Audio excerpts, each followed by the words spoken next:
ഒരു മികച്ച അഭിനേത്രിയായി മലയാള സിനിമയിൽ ഒരു കാലഘട്ടം മുഴുവനും നിറഞ്ഞു നിന്നിരുന്ന വ്യക്തിയായിരുന്നു ശോഭന.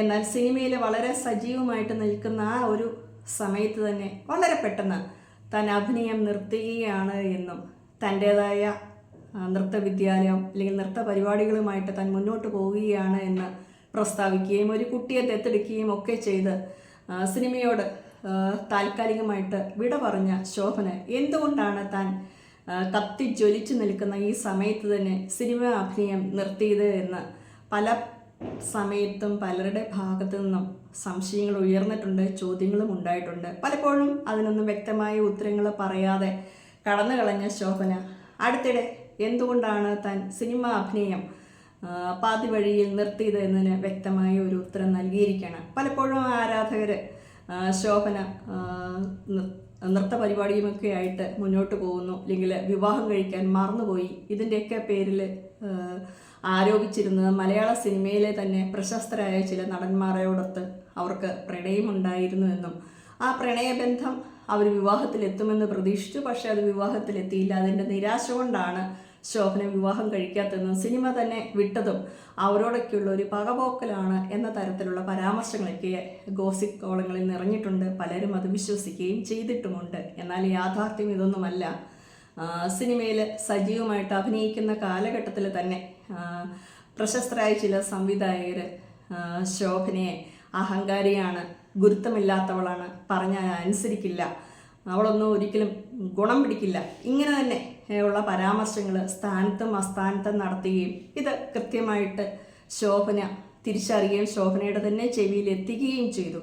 ആ ഒരു വാർത്ത ആ കാലഘട്ടത്തിൽ ശോഭനയെ കുറച്ച് കൂടുതൽ അസ്വസ്ഥയാക്കി എന്നുള്ളതാണ് യാഥാർത്ഥ്യം. അപ്പോൾ എന്തുകൊണ്ടാണ് ശോഭന ഒരു അഹങ്കാരിയാണ്, ആർക്കും വഴിപ്പെടുന്നവളല്ല, കാലുമേ കാല് കയറ്റി വെച്ചുകൊണ്ട് ആരോടും ധാർഷ്ട്യത്തോടെ മറുപടി പറയുന്നവളാണ്, ഇങ്ങനെയൊക്കെയുള്ള ആരോപണങ്ങൾ വന്നത് എന്നതിൻ്റെ ഒരു ഉത്തരം ഈ ഹേമ കമ്മിറ്റി വിവാദം കത്തി നിൽക്കുന്ന ഒരു സാഹചര്യത്തിൽ ശോഭന പണ്ട് നടത്തിയ പരാമർശം വീണ്ടും ശക്തമായിട്ട് വെളിയിലേക്ക് വന്നിരിക്കുകയാണ്. മലയാള സിനിമയിലെ ചില പ്രശസ്തരായ സംവിധായകർക്ക് അവരുദ്ദേശിക്കുന്ന തരത്തിലുള്ള വിട്ടുവീഴ്ചയ്ക്കും ഇടപെടലുകൾക്കും അവരുടെ എല്ലാ ആഗ്രഹങ്ങൾക്കും ചൊൽപ്പടിയിൽ നിന്ന് കൊടുക്കുന്ന ഒരു വ്യക്തിത്വമായിരുന്നില്ല തൻ്റേത്. താൻ അങ്ങനെയൊന്നും തൻ്റെ സ്വാതന്ത്ര്യമോ ഇഷ്ടമോ ഒന്നും അടിയറോ വെക്കില്ല എന്നും തനിക്കിഷ്ടമില്ലാത്ത കാര്യങ്ങൾ ആര് നിർബന്ധിച്ചാലും ചെയ്യുകയില്ല, തൻ്റെ രീതി അതല്ല, തൻ്റെ ലക്ഷ്യവും അതല്ല എന്ന് ശോഭന വെട്ടിത്തുറന്ന് പറഞ്ഞിട്ടുണ്ട്. ഇതാണ് പ്രധാനപ്പെട്ട കാര്യം. അപ്പോൾ നമുക്കറിയാം ശോഭന ഏറ്റവും കൂടുതലായിട്ട് സിനിമയിൽ അഭിനയിച്ചത് ഒന്നാടൂർ ഗോപാലകൃഷ്ണൻ, പ്രിയദർശൻ, ബാലചന്ദ്ര മേനോൻ, ബാലു മഹേന്ദ്ര, ഇങ്ങനെയുള്ള ഒരുപാട് ആളുകളുടെ ഒപ്പമാണ് ശോഭന കൂടുതലായിട്ടും സിനിമ ചെയ്തിട്ടുള്ളത്. ഇതിൽ പല വ്യക്തികളും നമുക്ക് അറിയാം പലപ്പോഴായിട്ട് ആരോപണത്തിൻ്റെ നിഴലിൽ വന്നിട്ടുള്ളവരാണ്. ഇപ്പോൾ ബാലു മഹേന്ദ്രയെക്കുറിച്ച് നമുക്കറിയാം, ശോഭ എന്ന നടിയുടെ മരണവുമൊക്കെ ആയിട്ട് ബന്ധപ്പെട്ട ഒരുപാട് വിവാദങ്ങളിൽ ചെന്ന് പെട്ട ഒരാളാണ്. ബാലചന്ദ്ര മേനോനെ കുറിച്ച് നമ്മൾ പലപ്പോഴും പലതും കേട്ടിട്ടുണ്ട്. മുനീറിൻ്റെ ഒരു വെളിപ്പെടുത്തൽ നടത്തിയിട്ടുണ്ട്. അതിലെ യാഥാർത്ഥ്യമൊന്നും നമുക്കറിയില്ല എങ്കിലും പലപ്പോഴും ബാലചന്ദ്ര മേനോനെ കുറിച്ച് പലതരത്തിലുള്ള കിംവദന്തികൾ സിനിമാ മേഖലയിൽ പണ്ടും പ്രചരിച്ചിരുന്നു. ഇതിനെയൊക്കെ ഏറെക്കുറെ സാധൂകരിക്കുന്ന തരത്തിലുള്ള ഒരു പരാമർശമാണ് ശോഭനയുടെ ഭാഗത്തു നിന്ന് ഉണ്ടായിരിക്കുന്നത് എന്ന് വേണം നമ്മൾ മനസ്സിലാക്കാൻ. അവരെ കാര്യമൊന്നും വെട്ടിത്തുറന്ന് പറയുകയോ ആരുടെ പേരെടുത്ത് പറഞ്ഞ ഒരു ആരോപണത്തിലേക്ക് ആരെയും കൊണ്ടുപോയി നിർത്തുകയോ അവർ ചെയ്തിട്ടില്ല എന്നുള്ളതും ഈ ഒരു അവസരത്തിൽ നമ്മൾ കൃത്യമായിട്ട് മനസ്സിലാക്കേണ്ട കാര്യമാണ്. പിന്നീട് അവർ പറയുന്ന മറ്റു ചില കാര്യം എന്ന് പറയുന്നത് ഏതാണ്ട് 15 വയസ്സിൽ സിനിമയിലെ നായികയായിട്ട് അരങ്ങേറ്റം കുറിച്ചൊരു വ്യക്തിയാണ്. അപ്പോൾ താൻ ഒരു ചെറിയ കുട്ടിയാണെന്നുള്ള പരിഗണന പോലും നൽകാതെ സിനിമ നിർമ്മാതാക്കൾ ഒക്കെ വന്ന് കരാർ ഒപ്പുവെക്കുന്നു. താൻ ചെറിയ കുട്ടിയായതുകൊണ്ട് തന്നെ ഈ സിനിമയുമായിട്ട് ബന്ധപ്പെട്ട കാര്യങ്ങൾക്കൊക്കെ തീരുമാനമെടുക്കുന്ന പേരൻസാണ്. അവർ സംസാരിക്കുന്നു, എല്ലാത്തിലും ഒപ്പുവെക്കുന്നു. അപ്പോൾ ഒരു സിനിമ കഴിയുമ്പോൾ അടുത്ത സിനിമ, ഇങ്ങനെ സിനിമയുടെ പുറകെ തൻ്റെ പ്രായം പോലും ആരും പരിഗണിച്ചിരുന്നില്ല. ഇങ്ങനെ തിരക്കോട് തിരക്ക് തന്നെയായിരുന്നു തൻ്റെ ജീവിതം. കോളേജിൽ പോകണം, ഫ്രണ്ട്സിൻ്റെ ഒപ്പം കറങ്ങി നടക്കണം, പാർട്ടിക്ക് പോകണം, ഇങ്ങനെയൊന്നുമുള്ള ആഗ്രഹങ്ങൾ ആ ഒരു കാലഘട്ടത്തിൽ തനിക്ക് നിറവേറ്റാൻ പറ്റിയില്ല എന്നും അന്നത്തെ പ്രായത്തിൽ അങ്ങനെയൊക്കെ ആയിരുന്നു ജീവിക്കേണ്ടത് എന്ന് താനിപ്പോൾ ദത്തെടുത്ത് വളർത്തുന്ന തൻ്റെ മകള് തൻ്റെ ഫ്രണ്ട്സിൻ്റെ ഒക്കെ പോയി പുറത്ത് പോകണം, പാർട്ടിക്ക് പോകണം, ഇങ്ങനെയൊക്കെ പറയുമ്പോഴാണ് എൻ്റെ ജീവിതം അങ്ങനെയൊക്കെ ആയിരുന്നു പോവേണ്ടിയിരുന്നത്, താൻ അതൊന്നും ചെയ്തില്ലല്ലോ എന്ന് അവരല്പം വിഷമത്തോടെ ഓർത്തിട്ടുമുണ്ട്, അല്ലെങ്കിൽ പറഞ്ഞിട്ടുമുണ്ട്. അപ്പോൾ അവർ പറയുന്ന അന്നത്തെ കാലത്ത് പുറത്ത് പോവുക എന്ന് പറഞ്ഞാൽ ശോഭനയെ സംബന്ധിച്ചിടത്തോളം സിനിമയ്ക്ക് വേണ്ടിയിട്ട് പുറത്ത് പോവുക. പാർട്ടി എന്ന് പറഞ്ഞു കഴിഞ്ഞാൽ സിനിമ ലൊക്കേഷനിൽ കിട്ടുന്ന നല്ല ഗംഭീരമായ ഫുഡ്, അല്ലെങ്കിൽ അതിനൊപ്പമുള്ള പ്രശസ്തരായ ആളുകളോടൊപ്പമുള്ള അഭിമുഖങ്ങൾ, അവരോടൊത്ത് സമയം ചെലവഴിക്കുക, നല്ല രീതിയിൽ എൻജോയ് ചെയ്ത് സിനിമയിൽ അഭിനയിക്കുക, ഇതൊക്കെയായിരുന്നു അന്നത്തെ വലിയ സന്തോഷമെന്നും അതോടൊപ്പം താൻ തൻ്റെ ജീവിതത്തിൽ ചെയ്യേണ്ട മറ്റു പല കാര്യങ്ങൾ ഇതൊന്നും ആയിരുന്നില്ല. സിനിമ അഭിനയം മാത്രമല്ല ജീവിതത്തിൽ ഏറ്റവും സന്തോഷം തരുന്ന കാര്യങ്ങൾ, എങ്ങനെയുള്ള കാര്യങ്ങൾ താൻ തിരിച്ചറിയാൻ വൈകിപ്പോയി. അതോടൊപ്പം അവർ പറയുന്ന മലയാള സിനിമയിലുള്ള അഭിനയം എന്ന് പറയുന്നത് ഭയങ്കര ബോറിംഗ് പരിപാടിയായിരുന്നു. കാരണം ചെറിയ കുട്ടിയാണ്. അപ്പോൾ മാത്രമല്ല അന്നൊക്കെ ഷൂട്ടിംഗ് അവസാനിക്കുന്നത് നട്ടപ്പാതിരയ്ക്കായിരിക്കും. ഏതെങ്കിലും സിറ്റികളിലൊന്നും അല്ല, വില്ലേജിലായിരിക്കും പല രംഗങ്ങളും ചിത്രീകരിക്കുന്നത്. അതിനുശേഷം രാത്രി 12 മണിയോടെ ആയിരിക്കാം റൂമിൽ കിടന്ന് ഉറങ്ങാനായിട്ട് പോകുന്നത്. പുലർച്ചെ 4 മണിയാകുമ്പോഴത്തേക്കും ചേച്ചി ടിക് ടിക് എന്ന് വാതിലെ സൗണ്ട് വെക്കും, ചേച്ചി ചായ ചായ എന്നും പറഞ്ഞ് ആരെങ്കിലും വിളിച്ചേൽപ്പിക്കും. വീണ്ടും ചായയെ കുടിച്ച് ഫ്രഷായിട്ട് 5 മണിക്ക് വീണ്ടും ഇറങ്ങണം. അപ്പോൾ തനിക്കൊന്ന് സ്വസ്ഥമായിട്ട് ഉറങ്ങാനോ ജീവിതം ആസ്വദിക്കാനൊന്നും പറ്റിയിട്ടില്ല എന്നൊരു വിഷമവും അവർ ഈ ഒരു അവസരത്തിൽ പങ്കുവയ്ക്കുന്നുണ്ട്. അപ്പം പേരും പണവും പ്രശസ്തിയൊക്കെ അവർ ആവോളം നേടിയിട്ടുണ്ട്. പിന്നീട് എന്നും ഇങ്ങനെ ജീവിതം തിരക്കിൽ നിന്ന് തിരക്കിലായിട്ട് ഓടിയിട്ട് യാന്ത്രികമായിട്ട് പോകുന്നതിൽ ഒരു കാര്യവുമില്ല എന്ന് അവർ മനസ്സിലാക്കിയിട്ടുമുണ്ടാകാം. ഈ തിരക്കിനിടയിലായിരിക്കാം ഒരുപക്ഷെ അവർ വിവാഹം എങ്ങനെയുള്ള പല ചിന്തകൾ അവർക്ക് തലയിൽ വന്നില്ല, അല്ലെങ്കിൽ വൈകിപ്പോയി കാണും. ഇതൊക്കെ അവരുടെ ഒരു ജീവിതത്തിലെ പ്രായമാകുമ്പോഴുള്ള ഒരു പക്ഷേ വന്നിരിക്കുന്ന ചില ചിന്തകളും നഷ്ടബോധമൊക്കെ ആയിരിക്കാം. ഇനിയെങ്കിലും തനിക്ക് ആഗ്രഹിക്കുന്ന രീതിയിൽ ജീവിതം മുന്നോട്ട് കൊണ്ടുപോകണമെന്ന ഒരു ധാരണ കൊണ്ടായിരിക്കാം ഒരു സിനിമ വിട്ട്. മാത്രമല്ല തൻ്റെ സഹപ്രവർത്തകരായ പല വ്യക്തികളും തന്നെക്കുറിച്ച് ഭയങ്കര അഹങ്കാരിയാണ്, ശോഭന അങ്ങനെയാണ് ഇങ്ങനെയാണ് എന്നൊക്കെ പറയുന്ന കാര്യങ്ങൾ അവരുടെ ചെവിയിൽ എത്തിയത് ഒരു കാലഘട്ടത്തിൽ അവരെ വിഷമിപ്പിച്ചിട്ടുണ്ട്. പ്രത്യേകിച്ച് മലയാള സിനിമയിൽ വരുമ്പോൾ ശോഭന മലയാളിയാണ് എങ്കിലും അവർ തമിഴ്നാട്ടിൽ ജീവിക്കുന്നതുകൊണ്ട് അവർക്ക് മലയാളം അത്ര വശമുണ്ടായിരുന്നില്ല. അപ്പോൾ സംസാരിക്കുമ്പോൾ ഈ തമിഴ് കലർന്ന മലയാളമാണ് അവർ സംസാരിക്കുന്നത്. മാത്രമല്ല അവർക്ക് കൂടുതൽ വശമുണ്ടായിരുന്നത് ഇംഗ്ലീഷുമാണ്.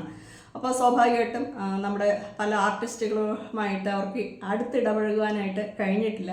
മാത്രമല്ല അവരുടെ ബന്ധുക്കളൊക്കെ സിനിമാ മേഖലയിലുള്ളവരായതുകൊണ്ട് തന്നെ ഗോസിപ്പ് വരാതിരിക്കാൻ വേണ്ടിയിട്ട് എല്ലാവരിൽ നിന്നും ഒരു അകലം പാലിക്കണമെന്ന നിർദ്ദേശം കൊടുത്തുകൊണ്ട് തന്നെ അവരുടെ സീന് ഷൂട്ട് ചെയ്ത് കഴിഞ്ഞാൽ ഉടനെ തന്നെ പോയിരിക്കുന്നു, ഒരു പുസ്തകം എടുക്കുന്നു, കാലുമേ കാല് കയറ്റിയിരുന്ന് വായിക്കുന്നു. അപ്പം വീണ്ടും ശോഭന അഹങ്കാരിയാണ് എന്ന തരത്തിലുള്ള വാർത്തകൾ ഇങ്ങനെ പ്രചരിച്ചിട്ടുണ്ട്. അപ്പം തൻ്റെ സഹപ്രവർത്തകനായ റഹ്മാൻ തന്നെ ശോഭനയെ തെറ്റിദ്ധരിച്ചിട്ടുള്ള കാര്യം പറയുന്നുണ്ട്. അപ്പോൾ ശോഭന എന്ന് പറഞ്ഞാൽ ഭയങ്കര അഹങ്കാരിയാണ്, അതിനോട് ഇടപെടാനൊന്നും പറ്റത്തില്ല എന്ന തരത്തിൽ ആരെക്കുറിച്ചും കുറ്റം പറയാത്ത റഹ്മാൻ തന്നെ അങ്ങനെ ഒരു പരാമർശം നടത്തിയിട്ടുണ്ട് എന്നുള്ളത് റഹ്മാൻ തന്നെ പിൽക്കാലത്ത് സമ്മതിച്ചിട്ടുണ്ട്. അപ്പോൾ അത് തൻ്റെ ഒരു തെറ്റിദ്ധാരണയായിരുന്നു അതിലേക്ക് നയിച്ചത്.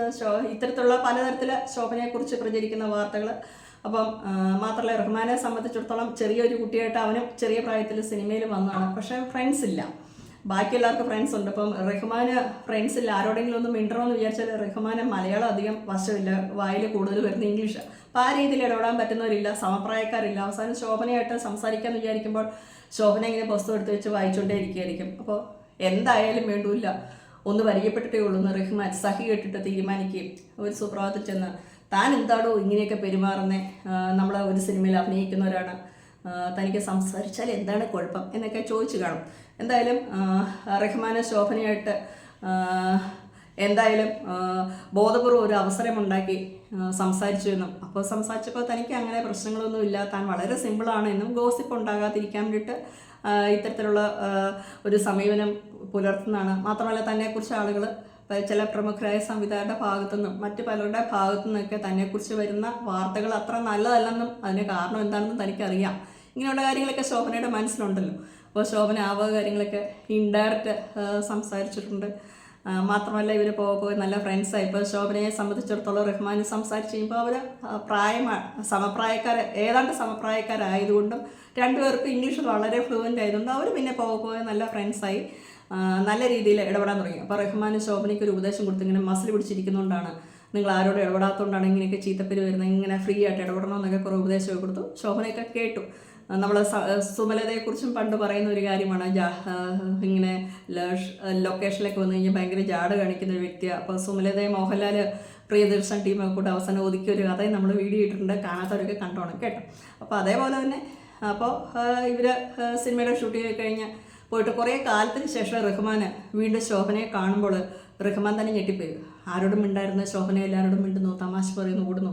ഇതെന്താ ശോഭന, നിനക്ക് എന്ത് പറ്റി എന്ന് റഹ്മാൻ ചോദിക്കുമ്പോൾ, നീ പറഞ്ഞതല്ലേ എല്ലാവരോടും സംസാരിക്കണം. ഞാൻ ആദ്യമൊന്നും എനിക്ക് അറിയത്തില്ല, കുറേ സിനിമയിലൊക്കെ അഭിനയിച്ച് കഴിഞ്ഞപ്പോൾ സിനിമാ ജീവിതം എന്താണ്, ആളുകൾ എന്താണ് എന്നൊക്കെ ഞാൻ മനസ്സിലാക്കി എൻ്റെ സ്വഭാവത്തിൽ മാറ്റം വരുത്തിയതാണ് എന്നുള്ള രീതിയിൽ ശോഭന പറയുകയും ചെയ്തു എന്ന ഉള്ള പരാമർശവും അവിടെയൊക്കെ വന്നിട്ടുണ്ട്. അപ്പോൾ എന്തായാലും പുതിയൊരു വിഷയമായിട്ട് നമുക്ക് കാണാം.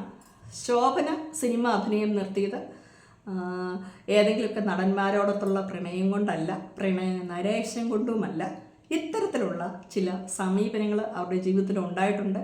അപ്പോൾ അവരെക്കുറിച്ച് ഇങ്ങനെ നമുക്കറിയാവുന്നതിനേക്കാൾ കൂടുതൽ ശോഭനയെക്കുറിച്ച് ആളുകൾ പറഞ്ഞിരിക്കുന്നത് എന്താണെന്നറിയാം. അപ്പം നമ്മളൊക്കെ ഒരു മഞ്ഞമലയുടെ അറ്റം മാത്രമാണ് കേട്ടിരിക്കുന്നത്. അപ്പോൾ ഇത്തരത്തിലുള്ള പ്രശ്നങ്ങൾ കൊണ്ടൊക്കെ തന്നെയാണ് ശോഭന സിനിമ അഭിനയം നിർത്തിയതെന്ന് നമ്മൾ മനസ്സിലാക്കുക. പുതിയൊരു വിഷയമായിട്ട് വീണ്ടും കാണാം.